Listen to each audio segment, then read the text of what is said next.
90+ my tuition app 5 മുതൽ +2 വരെയുള്ള Kerala syllabus പഠിക്കുന്ന കുട്ടികൾക്കായി ടെക്സ്റ്റ് ബുക്ക് അധിഷ്ഠിതമാക്കിയുള്ള ഡിജിറ്റൽ ട്യൂഷൻ. നമസ്കാരം. ഇന്ന് പുറത്തുവന്ന പ്രധാന വാർത്തകളും നടന്ന സംഭവങ്ങളും വിവിധ പ്രതികരണങ്ങളും അറിയാം വിശദമായി അരമണിക്കൂറിൽ. ഇന്നത്തെ പ്രധാന വാർത്തകൾ ആരംഭിക്കുന്നു. സ്വാഗതം.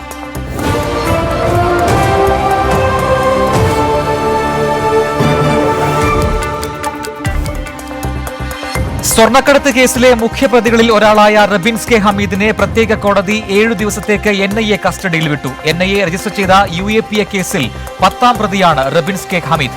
ഇന്നലെ അറസ്റ്റ് ചെയ്ത റബിൻസിനെ കൊച്ചി ആസ്ഥാനത്തെ പ്രാഥമിക ചോദ്യം ചെയ്യലിന് ശേഷം വൈകുന്നേരത്തോടെ NIA പ്രത്യേക കോടതിയിൽ ഹാജരാക്കുകയായിരുന്നു. സമൂഹ മാധ്യമങ്ങൾ ഉപയോഗിച്ച് സ്വർണ്ണക്കടത്തിന് ആസൂത്രണം നടത്തിയതും സ്വർണ്ണക്കടത്തിന് പണം നിക്ഷേപിച്ചതിൽ പ്രധാനിയും റബിൻസ് ആണെന്ന് NIA കോടതിയിൽ പറഞ്ഞു. പ്രാഥമിക ചോദ്യം ചെയ്യലിൽ റബിൻസ് സഹകരിച്ചില്ലെന്നും NIA കോടതിയെ ബോധിപ്പിച്ചു. അതിനിടെ കേസിലെ മറ്റൊരു പ്രതി KT രമീസ് കസ്റ്റംസിന് നൽകിയ മൊഴിയുടെ പകർപ്പ് 24 ലഭിച്ചു. സ്വർണ്ണക്കടത്തിനു പിന്നിൽ UAE പൗരനായ വ്യവസായിയാണെന്ന് KT രമീസ് മൊഴി നൽകിയതായി പറയുന്നു. ദാവൂദ് അൽ അറബി എന്ന പേരിൽ അറിയപ്പെടുന്ന ഇയാളാണ് നയതന്ത്ര ബാഗ് വഴിയുള്ള സ്വർണ്ണക്കടത്തിന്റെ സൂത്രധാരനെന്നും റമീസ് മൊഴി നൽകിയിട്ടുണ്ട്. അതേസമയം സ്വർണ്ണക്കടത്തിൽ മുഖ്യമന്ത്രിയുടെ ഓഫീസിന്റെ പങ്ക് വ്യക്തമാക്കുന്ന തെളിവുകളാണ് അന്വേഷണ ഏജൻസികൾ പുറത്തുവിട്ടിരിക്കുന്നതെന്ന ആക്ഷേപവുമായി പ്രതിപക്ഷ നേതാവ് രമേശ് ചെന്നിത്തല ഇന്ന് രംഗത്തെത്തി. കൊടുവള്ളി സംഘവുമായി കൂടുതൽ ബന്ധം CPIM-നാണ്. ഇപ്പോൾ നെഞ്ചിടിപ്പ് കൂടിയിരിക്കുന്നതും മുട്ടുകൂട്ടിയിടിക്കുന്നതും മുഖ്യമന്ത്രിക്കാണെന്നും രമേശ് ചെന്നിത്തല ആരോപിച്ചു. അന്വേഷണ ഏജൻസികൾ പുറത്തുവിട്ട തെളിവുകൾ പരിശോധിക്കുമ്പോൾ കേരളത്തിൻ്റെ മുഖ്യമന്ത്രി ശ്രീ പിണറായി വിജയൻ്റെ ഓഫീസിനാണ് കള്ളക്കടത്തുമായി ഏറ്റവും അധികം ബന്ധമുള്ളത് എന്ന് തെളിയുകയാണ്. ഹവാല ഇടപാടുകൾക്കും സ്വർണ്ണക്കള്ളക്കടത്തിനും മുഖ്യമന്ത്രി പിണറായി വിജയൻ്റെ ഓഫീസിനെ നഗ്നമായി ദുരുപയോഗപ്പെടുത്തിയിട്ടുണ്ട് എന്നുള്ളതാണ് പുറത്തുവരുന്ന വാർത്തകൾ. കേരള IT ഇൻഫ്രാസ്ട്രക്ചർ ലിമിറ്റഡിൽ M ശിവശങ്കർ നടത്തിയ നിയമനങ്ങളെക്കുറിച്ച് വിജിലൻസ് അന്വേഷണം. മുഖ്യമന്ത്രിയുടെ പ്രിൻസിപ്പൽ സെക്രട്ടറിയും IT സെക്രട്ടറിയുമായിരിക്കും നടത്തിയ നിയമനങ്ങളാണ് അന്വേഷിക്കുക. സ്വർണ്ണക്കടത്ത് കേസിന് പിന്നാലെയാണ് ഈ നിയമനങ്ങൾ വിവാദമായത്. ഇതേക്കുറിച്ച് വിജിലൻസ് അന്വേഷണം സംബന്ധിച്ച file chief secretary Vishwas Mehta മുഖ്യമന്ത്രിക്ക് കൈമാറി. നിയമനങ്ങളിൽ ക്രമക്കേടുകളുണ്ടെന്ന് ചീഫ് സെക്രട്ടറി തല അന്വേഷണത്തിൽ വ്യക്തമായിരുന്നു. സ്വപ്ന സുരേഷ് വ്യാജ സർട്ടിഫിക്കറ്റ് ഉപയോഗിച്ച് സ്പേസ് പാർക്കിൽ നിയമനം നേടിയതിന് പിന്നിൽ M ശിവശങ്കറിന്റെ ഇടപെടലുണ്ടെന്നായിരുന്നു ആരോപണം. കേന്ദ്ര സഹമന്ത്രി V മുരളീധരനെതിരായ പരാതി വിദേശകാര്യ ചീഫ് വിജിലൻസ് ഓഫീസർ അന്വേഷിക്കും. അബുദാബിയിൽ നടന്ന മന്ത്രിതല സമ്മേളനത്തിൽ PR കമ്പനി മാനേജറായ യുവതിയെ പങ്കെടുപ്പിച്ചതിനെക്കുറിച്ച് നൽകിയ പരാതിയിലാണ് അന്വേഷണം. 1 മാസത്തിനകം അന്വേഷിച്ച് ഉചിതമായ നടപടി സ്വീകരിക്കാൻ കേന്ദ്ര വിജിലൻസ് കമ്മീഷനാണ് ഉത്തരവിട്ടത്. ലോക്താന്ത്രിക് യുവജനതാദൾ ദേശീയ പ്രസിഡന്റ് സലിം അടവൂർ നൽകിയ പരാതിയിലാണ് അന്വേഷണം. ക്രമവിരുദ്ധമായി യുവതിയെ സമ്മേളനത്തിൽ പങ്കെടുപ്പിച്ചത് സ്വജനപക്ഷപാതപരവും അധികാര ദുർവിനിയോഗവുമാണെന്നാണ് പരാതിയിൽ പറയുന്നത്. ഇത് പ്രോട്ടോകോൾ ലംഘനവും അഴിമതിയുമാണെന്നും സലിം അടവൂർ കേന്ദ്ര വിജിലൻസ് കമ്മീഷൻ നൽകിയ പരാതിയിൽ ആരോപിക്കുന്നു. KM ഷാജി MLA-ക്കെതിരെ ഗുരുതര ചട്ടലംഘനങ്ങൾ നിരത്തി കോഴിക്കോട് കോർപ്പറേഷൻ എൻഫോഴ്സ്മെന്റ് ഡയറക്ടറേറ്റിന് റിപ്പോർട്ട് നൽകി. കണ്ണൂർ അഴീക്കോട് മണ്ഡലത്തിലെ ഒരു സ്കൂളിന് +2 അനുവദിക്കാൻ 25 ലക്ഷം രൂപ കൈപ്പറ്റിയെന്ന ആരോപണത്തിലാണ് എൻഫോഴ്സ്മെന്റ് KM ഷാജി MLA-യുടെ ആസ്തിവകകൾ പരിശോധിച്ചത്. ഇതിന്റെ ഭാഗമായാണ് MLA-യുടെ കോഴിക്കോട്ടെയും കണ്ണൂരിലെയും വീടുകളുടെ വിശദാംശങ്ങൾ തദ്ദേശ സ്ഥാപനങ്ങളോട് ആവശ്യപ്പെട്ടത്.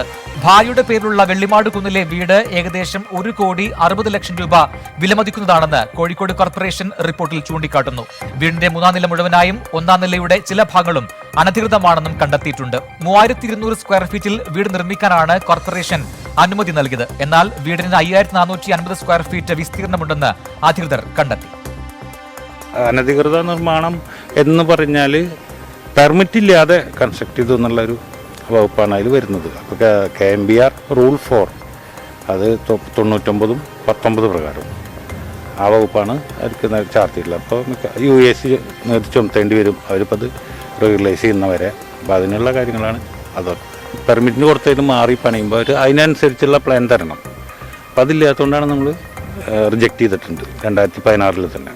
അന്നത്തെ നിയമപ്രകാരം അത് പക്കാ വയലേഷനായിരുന്നു. അന്ന് 2 നില ആണ് പെർമിറ്റ് ചെയ്യാവുന്ന കെട്ടിടം. അതുപോലെ 300 square metre. Furniture, marble, tile തുടങ്ങിയവയുടെ വില തട്ടപ്പെടുത്താൻ സാധിച്ചിട്ടില്ല. ഇത് പൊതുമരാമത്ത് വകുപ്പിനെ ഏൽപ്പിക്കണമെന്നും റിപ്പോർട്ടിൽ പറയുന്നു. കണ്ണൂർ ചാലാറുള്ള വീടിന്റെ റിപ്പോർട്ട് ചിറക്കൽ പഞ്ചായത്ത് സെക്രട്ടറി ഇന്ന് ED-ക്ക് കൈമാറിയിരുന്നു. ഭാര്യയുടെ പേരുള്ള വീടിന് 28 ലക്ഷം രൂപ വിലമതിക്കുന്നുവെന്നാണ് റിപ്പോർട്ടിൽ ചൂണ്ടിക്കാണിച്ചിരിക്കുന്നത്. അടുത്ത മാസം 10-നാണ് ചോദ്യം ചെയ്യലിനായി KM ഷാജി MLA-ക്ക് എൻഫോഴ്സ്മെന്റ് ഡയറക്ടറേറ്റ് നോട്ടീസ് നൽകിയിരിക്കുന്നത്. CBIയെ വിലക്കാനുള്ള സംസ്ഥാന സർക്കാരിന്റെ തീരുമാനത്തിന് CPIM പോളിറ്റ് ബ്യൂറോ അനുമതി നൽകി. അന്വേഷണ ഏജൻസികളെ കേന്ദ്ര സർക്കാർ ദുരുപയോഗം ചെയ്യുകയാണെന്ന് PB വിലയിരുത്തി. അംഗീകരിക്കാൻ കഴിയാത്ത തരത്തിലാണ് CBIയുടെ ഇടപെടലുകളെന്നും പോളിറ്റ് ബ്യൂറോ അഭിപ്രായപ്പെട്ടു. CPIM പാർട്ടി കോൺഗ്രസിൽ നേരത്തെ ഈ പ്രമേയം അംഗീകരിച്ചതാണ്. കഴിഞ്ഞ ദിവസം കോൺഗ്രസ് അധ്യക്ഷ സോണിയാഗാന്ധിയും കേന്ദ്ര ഏജൻസികൾക്കെതിരെ രംഗത്ത് വന്നിരുന്നു. കേരളത്തിന് പുറത്ത് കോൺഗ്രസും ശക്തമായി തന്നെ ഈ ആവശ്യം മുന്നോട്ട് വെക്കുന്നുണ്ട്. നിയമസഭാ കയ്യാങ്കളി കേസിൽ മന്ത്രിമാർ വിചാരണ കോടതിയിൽ നേരിട്ട് ഹാജരാകണമെന്ന് ഹൈക്കോടതി. മന്ത്രിമാരായ EP ജയരാജനും KT ജലീലുമാണ് നാളെ വിചാരണ കോടതിയിൽ എത്തേണ്ടത്. പൊതുമുതൽ നശിപ്പിച്ചതടക്കമുള്ള കേസാണ് ഇരുവർക്കുമെതിരെയുള്ളത്. മന്ത്രിമാർ ഹാജരാകണമെന്ന വിചാരണ കോടതി നിർദ്ദേശം സ്റ്റേ ചെയ്യണമെന്ന സർക്കാർ ആവശ്യം ഹൈക്കോടതി തള്ളുകയായിരുന്നു. വിചാരണ കോടതിയുടെ പരിഗണനയിലുള്ള കേസിൽ തൽക്കാലം ഇടപെടാനാകില്ലെന്ന് ചൂണ്ടിക്കാട്ടിയാണ് ഇടക്കാല സ്റ്റേ ആവശ്യം തള്ളിയത്. അതേസമയം നിയമസഭാ കയ്യാങ്കളി കേസ് റദ്ദാക്കാനാവില്ലെന്ന വിചാരണ കോടതി ഉത്തരവിനെതിരെ സർക്കാർ ഹൈക്കോടതിയിൽ അപ്പീൽ നൽകിയിട്ടുണ്ട്. അപ്പീൽ ഫയൽ സ്വീകരിച്ച കോടതി കേസ് അടുത്ത ചൊവ്വാഴ്ച പരിഗണിക്കും. മുന്നാക്ക സംവരണം പിൻവലിക്കണം എന്ന ആവശ്യവുമായി കാന്തപുരം AP വിഭാഗം രംഗത്തെത്തി. സംവരണത്തിന്റെ അടിസ്ഥാന തത്വങ്ങളെ സർക്കാർ വെല്ലുവിളിക്കുന്നുവെന്നും സവർണ താൽപര്യം മാത്രം മുൻനിർത്തിയാണ് സംവരണം പ്രഖ്യാപിച്ചതെന്നും കാന്തപുരം വിഭാഗത്തിന്റെ മുഖപത്രത്തിൽ വിമർശിക്കുന്നു. മുന്നാക്ക സംവരണം ഇലക്ഷൻ ഗിമിക്കെന്ന ആരോപണവുമായി BJPയും ഇന്ന് രംഗത്തെത്തി. സംവരണം നടപ്പാക്കുന്നതിൽ സർക്കാരിന് വ്യക്തതയില്ലെന്നും കേന്ദ്ര സർക്കാർ കൊണ്ടുവന്ന മുന്നാക്ക സംവരണം കേരളത്തിൽ ഇപ്പോൾ തിടുക്കപ്പെട്ട് നടപ്പാക്കുകയാണെന്നും BJP സംസ്ഥാന ജനറൽ സെക്രട്ടറി MT രമേശ് പറഞ്ഞു. സർക്കാരിന്റെ തീരുമാനത്തിൽ ഒരു വ്യക്തത ഇതുവരെ വന്നിട്ടില്ല. സർക്കാർ ആഗ്രഹിക്കുന്നത് ഒരു തെരഞ്ഞെടുപ്പ് ഗിമ്മിക്കാണോ അതോ ആത്മാർത്ഥമായിട്ടാണോ എന്നുള്ളതിനെ സംബന്ധിച്ചുള്ള ഒരു വ്യക്തതയുണ്ടാവണം. കാരണം ഇപ്പോൾ ഈ ആനുകൂല്യം ലഭിക്കുന്ന സമൂഹം പോലും ആശങ്ക പ്രകടിപ്പിച്ചിട്ടുണ്ട്. അപ്പോൾ എല്ലാ വിഭാഗം ജനങ്ങളും ആ ആശങ്കയുടെ അടിസ്ഥാനം ഈ കാര്യത്തിൽ സർക്കാരിന് ഒരു വ്യക്തതയില്ലാത്തതാണ്. സർക്കാർ ഒരു ഇലക്ഷൻ ഗിമ്മിക്കായിട്ട് ഇതിനെ കൊണ്ടുപോകാനാണ് ആഗ്രഹിക്കുന്നതെങ്കിൽ അതുകൊണ്ട് ഗുണമൊന്നും ഉണ്ടാകില്ല. അത് വലിയ ആശങ്കയുണ്ടാക്കുകയും ചെയ്തത്. അതുകൊണ്ടൊരു വ്യക്തതയില്ല എന്ന് പ്രാഥമികമായ ബോധ്യമാണ്. അതിൻ്റെ പശ്ചാത്തലത്തിൽ കൂടിയാണ് ഈ കാര്യത്തെക്കുറിച്ച് NDA നേതൃത്വം ആലോചിച്ച് ഒരു തീരുമാനം എടുക്കുക. അതേസമയം തെരഞ്ഞെടുപ്പ് ലക്ഷ്യം വെച്ച് CPIM കേരളത്തിൽ വർഗീയ ധ്രുവീകരണം നടത്തുകയാണെന്ന് വെൽഫെയർ പാർട്ടി സംസ്ഥാന പ്രസിഡന്റ് ഹമീദ് വാണിയമ്പലം പറഞ്ഞു. ഹിന്ദുത്വ രാഷ്ട്രീയത്തെ ചെറുക്കാനുള്ള വിശാല ജനാധിപത്യ ചേരിയെ CPIM തടയുകയാണ്. മുഖ്യമന്ത്രിയുടെ പല പ്രയോഗങ്ങളും BJP ആയുധമാക്കുകയാണ്. കേരളത്തിലെ രാഷ്ട്രീയ സാഹചര്യത്തെ LDF NDA എന്നാക്കി തീർക്കാൻ ശ്രമം നടക്കുകയാണെന്നും ഹമീദ് വാണിയമ്പലം ആരോപിച്ചു. സംഘപരിവാറിനെ പോലും കടത്തിവെട്ടുന്ന തീവ്ര വംശീയ ധ്രുവീകരണത്തിന് നേതൃത്വം കൊടുക്കുന്ന ഒരു രീതിയാണ് നമുക്ക് കാണാൻ സാധിക്കുന്നത്. ഫാഷിസ കാലത്ത് നിലനിൽക്കുന്ന ഇസ്ലാമോഫോബിയയെ വളരെ കൃത്യമായി ഒരു തെരഞ്ഞെടുപ്പിന് മുമ്പ് കൊടിയേരി ഉപയോഗപ്പെടുത്തുകയാണ്, അല്ലെങ്കിൽ ഇസ്ലാമോഫോബിയ പടർത്തുകയാണ്. ഇപ്പോൾ ലഭിക്കുന്ന ഒരു പ്രധാനപ്പെട്ട വാർത്തയിലേക്കാണ് ഇനി. ബാർ കോഴയുമായി ബന്ധപ്പെട്ട ബിജു രമേശിന്റെ പുതിയ വെളിപ്പെടുത്തലുകൾ വിജിലൻസും ക്രൈംബ്രാഞ്ചും പരിശോധിക്കും. വിജിലൻസ് ഡയറക്ടർക്ക് ലഭിച്ച പരാതികളിൽ രഹസ്യാന്വേഷണം നടത്തും. പൂജപ്പുര വിജിലൻസ് യൂണിറ്റിനാണ് അന്വേഷണ ചുമതല. പ്രാഥമിക അന്വേഷണമായിരിക്കും ക്രൈംബ്രാഞ്ച് നടത്തുക. ഷഫീദ് റാവുത്തർ നൽകും കൂടുതൽ വിശദാംശങ്ങൾ. ഷഫീദ്, ബാർ കോഴയുമായി ബന്ധപ്പെട്ടുകൊണ്ട് ബിജു രമേശിന്റെ പുതിയ വെളിപ്പെടുത്തൽ അന്വേഷണം വരുന്നു, വിശദാംശങ്ങൾ. പ്രജിൻ, കേരള കോൺഗ്രസ് നിയോഗിച്ച സ്വകാര്യ ഏജൻസിയുടേതെന്ന് പറഞ്ഞ ഒരു റിപ്പോർട്ട് പുറത്തു വന്നതിന് പിന്നാലെയാണ് ബാർകോഴ വിവാദം വീണ്ടും സജീവമായതും ഇക്കാര്യത്തിൽ പുതിയ വെളിപ്പെടുത്തലുമായി ബിജു രമേശ് രംഗത്തെത്തുകയും ചെയ്തത്. നേരത്തെ ഇതുമായി ബന്ധപ്പെട്ട വിജിലൻസ് ദ്രുത പരിശോധന നടത്താൻ തീരുമാനിച്ചിരുന്നു. എന്നാൽ ഇപ്പോൾ വിജിലൻസും ക്രൈംബ്രാഞ്ചും ഇക്കാര്യം പരിശോധിക്കാൻ തീരുമാനിച്ചിട്ടുണ്ട് എന്നുള്ളതാണ് ഇക്കാര്യത്തിലെ ഏറ്റവും പുതിയ വാർത്തയായി പറയാനുള്ളത്.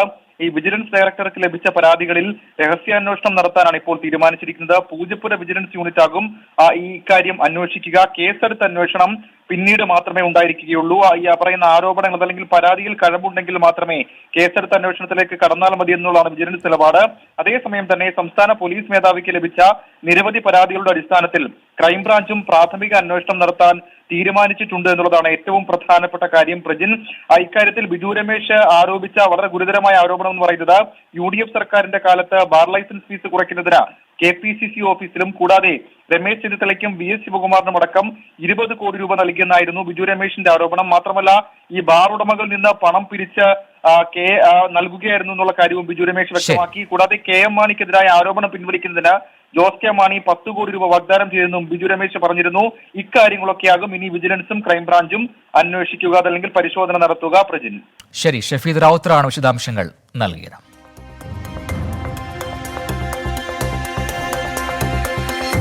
സംസ്ഥാനത്ത് 16 ഇനം പച്ചക്കറികൾക്ക് തറവില പ്രഖ്യാപിച്ചു. മരച്ചീനി, ഏത്തക്കായ, കൈതച്ചക്ക, കുമ്പളം, വെള്ളരി, പാവൽ, പടവലം, വള്ളിപ്പയർ, തക്കാളി, വെണ്ട, ക്യാബേജ് എന്നിങ്ങനെ സംസ്ഥാനത്ത് ഉൽപ്പാദിപ്പിക്കുന്ന 16 ഇനം പച്ചക്കറികൾക്കാണ് ആദ്യഘട്ടത്തിൽ തറവില നിശ്ചയിച്ചിരിക്കുന്നത്. ഓരോ വിളകളുടെയും ഉൽപ്പാദന ചെലവിനൊപ്പം 20% തുകയാണ് ഇതിൽ അധികമായി ചേർത്തിരിക്കുന്നത്. കർഷകർക്ക് കൂടുതൽ പിന്തുണ നൽകാനും സംസ്ഥാനത്തിന്റെ ആഭ്യന്തര പച്ചക്കറി ഉൽപ്പാദനം വർദ്ധിപ്പിക്കാനുമാണ് സർക്കാർ ഈ നടപടി സ്വീകരിച്ചതെന്ന് മുഖ്യമന്ത്രി പിണറായി വിജയൻ വ്യക്തമാക്കി. കർഷകരുടെ അഭിവൃദ്ധി ഉറപ്പാക്കാനുള്ള സർക്കാരിൻ്റെ പ്രതിജ്ഞാബദ്ധതയുടെ ഭാഗമായി വേണം ഇതിനെ വിലയിരുത്താൻ. ഉൽപ്പന്നത്തിൻ്റെ ഗുണനിലവാരം ഉറപ്പുവരുത്തിയായിരിക്കും കർഷകർക്ക് തറവില നൽകുന്നത്. ഗുണനിലവാരമില്ലാത്ത ഉൽപ്പന്നങ്ങളുടെ സംഭരണം ഒഴിവാക്കുന്നതിന് സംഭരണ പ്രക്രിയയിൽ തന്നെ ഉൽപ്പന്നങ്ങൾക്ക് ഗ്രേഡ് നിശ്ചയിക്കും. കാലാകാലങ്ങളിൽ തറവില പുതുക്കി നിശ്ചയിക്കാനുള്ള വ്യവസ്ഥയും ഇതിൽ ഉൾക്കൊള്ളിച്ചിട്ടുണ്ട്. ഒരു കർഷകന് ഒരു സീസണിൽ പരമാവധി 15 ഏക്കർ സ്ഥലത്തെ കൃഷിക്ക് ആനുകൂല്യം ലഭിക്കുന്ന വിധത്തിലാണ് ഈ പദ്ധതി വിഭാവനം ചെയ്തിരിക്കുന്നത്. തദ്ദേശ സ്വയംഭരണ സ്ഥാപനങ്ങളായിരിക്കും ഈ പദ്ധതിയിൽ സംഭരണ വിതരണ സംവിധാനങ്ങൾ ഏകോപിപ്പിക്കുക. രാജ്യത്താദ്യമായാണ് ഒരു സംസ്ഥാനം പച്ചക്കറികൾക്ക് തറവില തീരുമാനിക്കുന്നത്. പുതിയ പദ്ധതി കേരളത്തിലെ കർഷകർക്ക് ഏറെ ആശ്വാസമേകുന്നതാണെന്ന് കൃഷിമന്ത്രി VS സുനിൽകുമാർ അഭിപ്രായപ്പെട്ടു. ഇന്ത്യയിൽ ആദ്യമായിട്ടാണ് ഇങ്ങനെ ഒരു പദ്ധതി കർഷകർക്ക് വേണ്ടി ഒരു ഗവൺമെന്റ് പ്രഖ്യാപിക്കുന്നത്. രാജ്യത്ത് നടപ്പാക്കുന്ന കാർഷിക നയത്തിന് ബദലായിട്ടുള്ള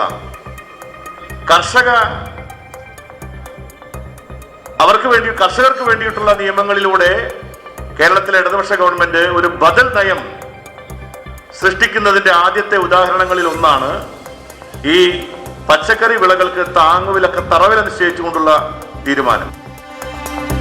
സംസ്ഥാനത്ത് ഇന്ന് 5457 പേർക്ക് കോവിഡ് സ്ഥിരീകരിച്ചു. 4702 പേർക്ക് സമ്പർക്കത്തിലൂടെയാണ് രോഗബാധ. 607 പേരുടെ രോഗ ഉറവിടം വ്യക്തവുമല്ല. വിവിധ ജില്ലകളിൽ നിന്നായി 60 ആരോഗ്യ പ്രവർത്തകർക്കും രോഗം സ്ഥിരീകരിച്ചു. 46,193 സാമ്പിളുകളാണ് കഴിഞ്ഞ 24 മണിക്കൂറിനിടെ പരിശോധിച്ചത്.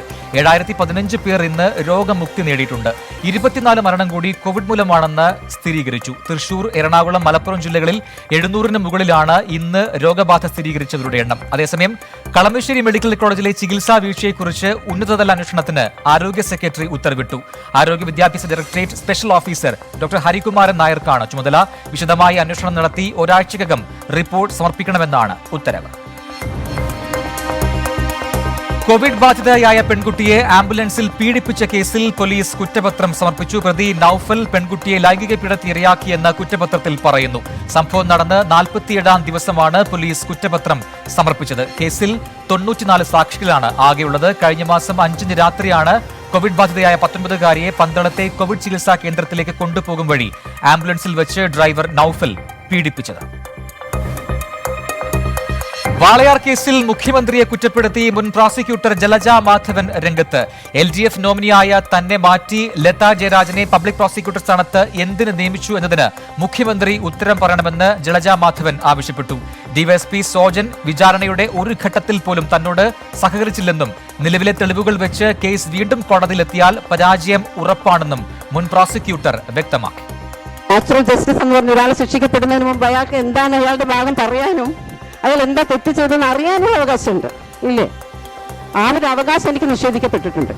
ഇങ്ങനെ ഈ ഡബിൾ ജിയോപാർഡി പറയും, നമ്മൾ ഒരേ കേസിന് 2 തവണ ശിക്ഷിക്കപ്പെടുകയാണ്. അതാണ് ഇപ്പോൾ എൻ്റെ അവസ്ഥ. അതേസമയം ഇന്നലെ മുഖ്യമന്ത്രിയിൽ വിശ്വാസമുണ്ടെന്ന് പറഞ്ഞ പെൺകുട്ടികളുടെ അമ്മ സർക്കാർ ചതിച്ചെന്ന നിലപാടുമായി വീണ്ടും രംഗത്തെത്തി. നീതി തേടിയുള്ള അമ്മയുടെ സമരം അട്ടപ്പള്ളത്തെ വീടിന് മുൻപിൽ 4-ാം ദിവസത്തിലേക്ക് കടക്കുകയാണ്. എൻ്റെ മുന്നിൽ അടുത്തിരുത്തിയിട്ട് പറഞ്ഞ വാക്കാണ്, അമ്മ ആവശ്യപ്പെടുന്നത് പോലെ അട്ടിമറിച്ച് ഉദ്യോഗസ്ഥന്മാർക്കെതിരെ നടപടിയെടുക്കും, മുഴുവൻ പ്രതികളെ അറസ്റ്റ് ചെയ്യും, നമ്മൾ കോടതിയിൽ കേസ് പോകുകയാണെങ്കിൽ സർക്കാരിൻ്റെ ഭാഗത്തുനിന്ന് ഒരു തടസ്സം ഉണ്ടാവില്ലാണ്. വർഷം 1 കഴിഞ്ഞു, അവരിന്ന് ഈ പറഞ്ഞതിൽ ഏതെങ്കിലും ഒരു നടപടി എടുത്തിട്ടുണ്ടാകും. ഇതിപ്പോൾ ഞങ്ങൾ തെരുവിൽ സമരത്തിന് ഇറങ്ങിയതിന് ശേഷമല്ല ഇപ്പോൾ കഴിഞ്ഞ 19-ാം തീയതി അവർ ഹൈക്കോടതിയിൽ പോയിട്ടുള്ളത്. സാങ്കേതിക സർവകലാശാല നടത്തിയ ബിടെക് 3ാം സെമസ്റ്റർ ഗണിതം സപ്ലിമെന്ററി പരീക്ഷയിലെ കൂട്ടക്കോപ്പിയടിയിൽ കൂടുതൽ കണ്ടെത്തൽ. 4 കോളേജുകളിൽ നിന്ന് 28 മൊബൈൽ ഫോണുകൾ പിടിച്ചെടുത്തു. ഓരോ വിഷയങ്ങൾക്കും പ്രത്യേക വാട്സാപ്പ് ഗ്രൂപ്പുകൾ ഉണ്ടാക്കിയാണ് കോപ്പിയടി നടത്തിയതെന്നും കണ്ടെത്തിയിട്ടുണ്ട്. സബ് ഗ്രൂപ്പുകൾ വഴിയും ഉത്തരങ്ങൾ അയച്ചു നൽകി. ക്രമക്കേട് നടന്ന കോളേജുകളിലെ പ്രിൻസിപ്പൽമാർ 5 ദിവസത്തിനുള്ളിൽ വിശദമായ റിപ്പോർട്ട് നൽകണമെന്ന് സർവകലാശാല നിർദ്ദേശം നൽകിയിട്ടുണ്ട്. കൂട്ടക്കോപ്പിയടിയിൽ കൂടുതൽ വിദ്യാർത്ഥികൾ ഉൾപ്പെട്ടതിനാൽ ഉടൻ തന്നെ സൈബർ പോലീസിന് പരാതി നൽകാനുള്ള ആലോചനയിലാണ് സർവകലാശാല. ക്രമക്കേട് കണ്ടെത്തിനെ തുടർന്ന് സിൻഡിക്കേറ്റ് ഉപസമിതി ഈ പരീക്ഷ റദ്ദാക്കിയിരുന്നു. പെരിയ ഇരട്ടക്കൊലപാതക കേസിൽ ഡൽഹിയിൽ നിന്നും സർക്കാരിന് വേണ്ടി വാദിക്കാനെത്തിയ അഭിഭാഷകർക്ക് ഹോട്ടൽ ചെലവും വിമാന ടിക്കറ്റ് നിരക്കും മുൻകാല പ്രാബല്യത്തോടെ നൽകാൻ അനുമതി. അഭിഭാഷകൻ മണീന്ദർ സിംഗിനും ജൂനിയർ അഭിഭാഷകൻ പ്രഭാസ് ബജാജിനുമാണ് സംസ്ഥാന സർക്കാർ മുൻകാല പ്രാബല്യത്തോടെ യാത്രാബത്തയടക്കം നൽകാൻ അനുമതി നൽകി ഉത്തരവിറക്കിയത്. 2 ഹിയറിംഗിനായി കഴിഞ്ഞ മാസം 12-നും 16-നും ഡൽഹിയിൽ നിന്ന് കൊച്ചിയിലേക്കും തിരിച്ചുമുള്ള ബിസിനസ് ക്ലാസ് യാത്രയ്ക്കും കൊച്ചിയിലെ പഞ്ചനക്ഷത്ര ഹോട്ടലിലെ താമസത്തിനുമായാണ് തുക അനുവദിച്ചിരിക്കുന്നത്. ഓരോ ഹിയറിംഗിനും മണീന്ദർ സിംഗിന് 20 ലക്ഷവും ജൂനിയറിന് 1 ലക്ഷവും നിശ്ചയിച്ചുകൊണ്ട് നേരത്തെ ഇറങ്ങിയ വിവാദ ഉത്തരവ് ചർച്ചയായിരുന്നു. ഫാഷൻ ഗോൾഡ് ജ്വല്ലറി തട്ടിപ്പിൽ MC കമറുദ്ദീൻ MLA-ക്കെതിരായ കേസ് റദ്ദാക്കാനാകില്ലെന്ന് സർക്കാർ കോടതിയിൽ. ജ്വല്ലറിയുടെ പേരിൽ നടത്തിയത് വ്യാപക തട്ടിപ്പാണ്. നിരവധി ആളുകളുടെ പണം നഷ്ടമായിട്ടുണ്ടെന്നും സർക്കാർ കോടതിയിൽ പറഞ്ഞു. തട്ടിയ പണം എവിടേക്ക് പോയെന്ന് കണ്ടെത്താൻ അന്വേഷണം നടക്കുകയാണ്. ജ്വല്ലറി ഡയറക്ടറായ MC കമറുദ്ദീനും കേസിൽ തുല്യ പങ്കാളിത്തമുണ്ട്. വഞ്ചനാ കേസ് റദ്ദാക്കിയാൽ അന്വേഷണം അട്ടിമറിക്കപ്പെടുമെന്നും സർക്കാർ വാദിച്ചു. തനിക്കെതിരായ വഞ്ചനാ കേസ് റദ്ദാക്കണമെന്നാവശ്യപ്പെട്ട് കമറുദ്ദീൻ സമർപ്പിച്ച ഹർജിയിലാണ് സർക്കാർ നിലപാട് വ്യക്തമാക്കിയത്. സർക്കാർ സത്യവാങ്മൂലത്തിൽ മറുപടി നൽകാൻ കൂടുതൽ സമയം വേണമെന്ന് MC കമറുദ്ദീൻ ആവശ്യപ്പെട്ടു. കേസ് അടുത്ത ചൊവ്വാഴ്ച വീണ്ടും പരിഗണിക്കും. സംസ്ഥാനത്ത് നാളെ തുലാവർഷം എത്തിയേക്കുമെന്ന് കേന്ദ്ര കാലാവസ്ഥാ വകുപ്പ്. അടുത്ത 24 മണിക്കൂറിൽ കാലവർഷം രാജ്യത്ത് നിന്ന് പൂർണ്ണമായി പിൻവാങ്ങും. തുലാവർഷം നാളെയോടെ ദക്ഷിണേന്ത്യൻ ഉപദ്വീപിൽ പ്രവേശിക്കും. തെക്കൻ കേരളത്തിലും മധ്യ കേരളത്തിലും മലയോര മേഖലകളിൽ അടുത്ത 5 ദിവസം ശക്തമായ മഴയ്ക്ക് സാധ്യതയുണ്ടെന്നാണ് മുന്നറിയിപ്പ്. തിരുവനന്തപുരം, കൊല്ലം, പത്തനംതിട്ട, ഇടുക്കി ജില്ലകളിൽ യെല്ലോ അലർട്ട് പ്രഖ്യാപിച്ചിട്ടുണ്ട്. ഇടിമിന്നലോടുകൂടിയ മഴയ്ക്കാണ് സാധ്യത. പൊതുജനങ്ങൾ ജാഗ്രത പാലിക്കണമെന്ന് സംസ്ഥാന ദുരന്ത നിവാരണ അതോറിറ്റി നിർദ്ദേശം നൽകിയിട്ടുമുണ്ട്. എന്നാൽ കേരള തീരത്ത് മത്സ്യബന്ധനത്തിന് തടസ്സമില്ല. ബംഗാൾ ഉൾക്കടലിൽ രൂപപ്പെട്ട ചക്രവാത ചുഴി ന്യൂനമർദ്ദമായി മാറില്ലെന്നും കാലാവസ്ഥാ നിരീക്ഷണ കേന്ദ്രം വ്യക്തമാക്കി. രാജ്യത്തെ പ്രതിദിന കോവിഡ് കേസുകൾ ഗണ്യമായി കുറയുന്നു. മഹാരാഷ്ട്രയിൽ 24 മണിക്കൂറിനിടെ 5363 കേസുകളും 115 മരണവും റിപ്പോർട്ട് ചെയ്തു. ഡൽഹിയിൽ 4853-ഉം കർണാടകയിൽ 3691 പുതിയ കേസുകളും റിപ്പോർട്ട് ചെയ്തു. പുതിയ രോഗികളുടെ എണ്ണത്തിലും മരണത്തിലും വലിയ കുറവുണ്ടായെന്നാണ് കേന്ദ്ര ആരോഗ്യ മന്ത്രാലയത്തിന്റെ വിലയിരുത്തൽ. പ്രതിരോധ രംഗത്തെ ഇന്ത്യ-അമേരിക്ക ബന്ധത്തിൽ നിർണായക ചുവടുവയ്പ്. രഹസ്യ വിവരങ്ങൾ കൈമാറുന്നതടക്കമുള്ള ബെക്ക കരാറിൽ ഇരു രാജ്യങ്ങളും ഒപ്പുവച്ചു. ഡൽഹി ഹൈദരാബാദ് ഹൌസിൽ നടന്ന 2+2 യോഗത്തിന് ശേഷമാണ് പ്രതിരോധ സേനയ്ക്ക് നേട്ടമാകുന്ന ബെക്ക കരാറിൽ ഒപ്പുവച്ചത്.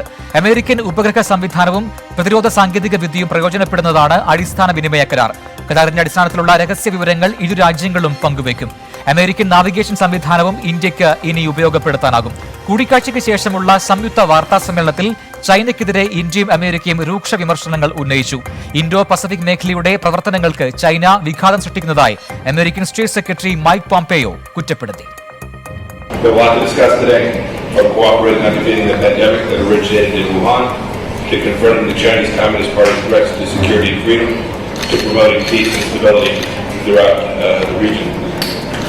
Together, our two countries are building a better future for our people based on our shared set of values and our cultures, our defense ties, our scientific collaboration, and mutual prosperity. I thank you for your leadership to each of you to build what ought to be a defining partnership of democracies in the 21st century. Galwan താഴ്വരയിൽ Chinese അക്രമത്തിൽ വീരമൃത്യു വരിച്ച 20 സൈനികരെ mic Pompeo അനുസ്മരിച്ചു. അതിർത്തി കടന്നുള്ള ആക്രമണങ്ങൾ ഒരു കാരണവശാലും അംഗീകരിക്കില്ലെന്ന് ഇന്ത്യൻ വിദേശകാര്യമന്ത്രി S. ജയശങ്കർ വ്യക്തമാക്കി. At a time when it's particularly important to uphold the rules-based international order, the ability of India and the United States to work closely in defense and foreign policy has a larger resonance. Together, we can make a real difference when it comes to regional and global challenges, whether it is in respecting territorial integrity, promoting maritime domain awareness, counter-terrorism, or creating prosperity. Paschim Bangal നിയമസഭാ തെരഞ്ഞെടുപ്പിൽ കോൺഗ്രസുമായുള്ള സഖ്യത്തിന് CPIM polit ബ്യൂറോയുടെ അനുമതി. നേരത്തെ എതിർപ്പ് പ്രകടിപ്പിച്ചിരുന്ന കേരളത്തിൽ നിന്നുള്ള PB അംഗങ്ങളും ബംഗാൾ സംസ്ഥാന ഘടകത്തിന്റെ ആവശ്യത്തെ യോഗത്തിൽ പിന്തുണച്ചു. ഒക്ടോബർ 30-31 തീയതികളിൽ നടക്കുന്ന കേന്ദ്ര കമ്മിറ്റി യോഗത്തിൽ വിഷയത്തിൽ അന്തിമ തീരുമാനമെടുക്കും. പശ്ചിമബംഗാളിൽ തൃണമൂൽ കോൺഗ്രസിനൊപ്പം BJP ഉയർത്തുന്ന വെല്ലുവിളിയാണ് കോൺഗ്രസ് സഖ്യം ആകാമെന്ന തീരുമാനത്തിൽ CPIM എത്തിയത്. 2016 വോട്ടെടുപ്പിൽ സഖ്യം വേണമെന്ന ബംഗാൾ ഘടകത്തിന്റെ നിലപാട് കേരള ഘടകം എതിർത്തിരുന്നു. BJP നേതാവും നടിയുമായ ഖുഷ്ബു അറസ്റ്റിൽ. VCK നേതാവിന്റെ മനുസ്മൃതി പരാമർശത്തിനെതിരെ ചിദംബരത്ത് നടക്കുന്ന സമരത്തിൽ പങ്കെടുക്കാൻ പോകുമ്പോഴായിരുന്നു അറസ്റ്റ്. സമരത്തിന് സർക്കാർ അനുമതി നിഷേധിച്ചിരുന്നു. സ്ത്രീകളുടെ അഭിമാനം കാക്കാൻ അവസാന ശ്വാസം വരെ പോരാടുമെന്ന് ഖുഷ്ബു പ്രതികരിച്ചു. സ്ത്രീ സുരക്ഷയെപ്പറ്റി പ്രധാനമന്ത്രി നരേന്ദ്രമോദി എപ്പോഴും പറയാറുണ്ട്. അദ്ദേഹത്തിന്റെ പാതയിൽ സഞ്ചരിക്കാനാണ് ശ്രമിക്കുന്നത്. അതിക്രമങ്ങൾക്ക് മുന്നിൽ മുട്ടുമടക്കില്ലെന്നും ഖുഷ്ബു പറഞ്ഞു. ഈ മാസം 12-നാണ് ഖുഷ്ബു കോൺഗ്രസിൽ നിന്ന് രാജിവെച്ച് BJPയിൽ ചേർന്നത്. ഹത്രാസ് ബലാത്സംഗ കൊലയിലെ CBI അന്വേഷണം ഇനി ഹൈക്കോടതി മേൽനോട്ടത്തിൽ. കുടുംബത്തിന്റെ ആവശ്യം സുപ്രീം കോടതി അംഗീകരിച്ചു. അലഹബാദ് ഹൈക്കോടതിയുടെ നിരീക്ഷണത്തിലായിരിക്കും CBIയുടെ അന്വേഷണം. അന്വേഷണ പുരോഗതി റിപ്പോർട്ട് CBI കോടതിയിൽ സമർപ്പിക്കണമെന്ന് ചീഫ് ജസ്റ്റിസ് SA ബോബ്ഡെ അധ്യക്ഷനായ ബെഞ്ച് വിധി പ്രസ്താവിച്ചു. ഉത്തർപ്രദേശ് സർക്കാരും കുടുംബത്തിന്റെ ആവശ്യത്തെ നേരത്തെ പിന്തുണച്ചിരുന്നു. അതേസമയം കേസിലെ വിചാരണ ഡൽഹിയിലേക്ക് മാറ്റുന്ന കാര്യത്തിൽ തീരുമാനം പിന്നീടെന്ന് സുപ്രീം കോടതി അറിയിച്ചു. ലോകത്താകെ കോവിഡ് സ്ഥിരീകരിച്ചവരുടെ എണ്ണം 4,40,00,000 കടന്നു. 4,40,22,394 പേർക്കാണ് ഇതുവരെ രോഗം സ്ഥിരീകരിച്ചത്. മരണനിരക്ക് 11,67,858 ഉയർന്നു. 4,000-ഓളം പുതിയ മരണമാണ് കഴിഞ്ഞ 24 മണിക്കൂറിനിടെ റിപ്പോർട്ട് ചെയ്തത്. അതേസമയം 3,23,09,695 പേർ രോഗമുക്തരായി എന്നത് ലോകത്തിന് ആശ്വാസമായി. കോവിഡിനെതിരായ പോരാട്ടത്തിൽ നിന്ന് പിന്മാറില്ലെന്നും മുൻനിര പോരാളികൾക്ക് വേണ്ട മുഴുവൻ പിന്തുണയും രാഷ്ട്ര നേതാക്കൾ നൽകണമെന്നും ലോകാരോഗ്യ സംഘടനാ director general Tedros Adhanom Ghebreyesus പറഞ്ഞു. The fatigue is real, but we cannot give up. We must not give up. Leaders must balance the disruption to lives and livelihoods with the need to protect health workers and health systems as intensive care fills up.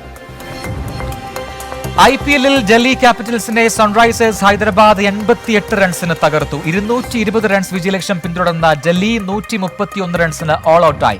7 runs മാത്രം വഴങ്ങി 3 wicket വീഴ്ത്തിയ റാഷിദ് ഖാനാണ് സൺറൈസേഴ്സിന്റെ ജയം അനായാസമാക്കിയത്. 36 runs എടുത്ത ഋഷഭ് പന്താണ് ഡൽഹിയുടെ top scorer. 87 runs എടുത്ത Wriddhiman സാഹയും 66 runs എടുത്ത David വാർണറും 44 runs എടുത്ത മനീഷ് പാണ്ഡെയും ചേർന്നാണ് സൺറൈസേഴ്സിന് കൂറ്റൻ സ്കോർ സമ്മാനിച്ചത്. ഇന്നത്തെ പ്രധാന വാർത്തകൾ പൂർത്തിയാവുന്നു. കൂടുതൽ വാർത്തകൾക്കും അപ്ഡേറ്റുകൾക്കുമായി www.24news.com സന്ദർശിക്കുക.